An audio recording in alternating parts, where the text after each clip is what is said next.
Meron tayo dito mga bro na ginagawa na isang Yamaha NMAX 155. So ito mga bro ay yun lagi ang problema ng iba. Mga bro, naubusan to ng langis. Kumunti. Binunot natin as usual mga bro. Kita nyo naman yung tama. Malimit tamaan yan mga bro sa mga Aerox, mga Click, mga NMAX. Kapag naubusan ng langis, ganito yung nangyayari. Ayan o, overheat. Okay? Overheat po yan. So no choice, magpapalit tayo ng bagong block nito. At sasabay na natin yung valve seal. Bagong valve seal din ang papalit natin para siguradong walang usok, no mga bro. So sa inyo mga bro, sa mga ganitong motor, mas maigi talaga dapat regular and change oil nyo. Kasi napakahirap po nitong kalasin. Or syempre isa pa, mahal yung pyesa. Kaya dapat alaga sa langis. Sa lahat ng NMAX, Aerox.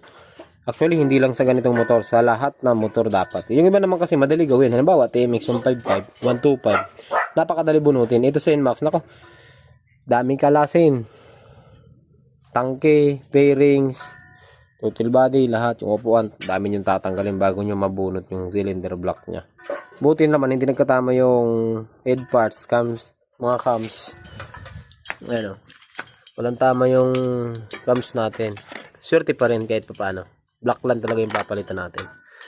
At yun, binunot natin yung mga barbula para malinisan yung mga deposit. Yun o, diba?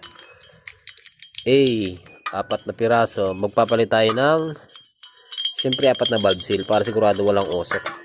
So ngayon pala mga bro ay home service tayo dito sa may barangay Labuin.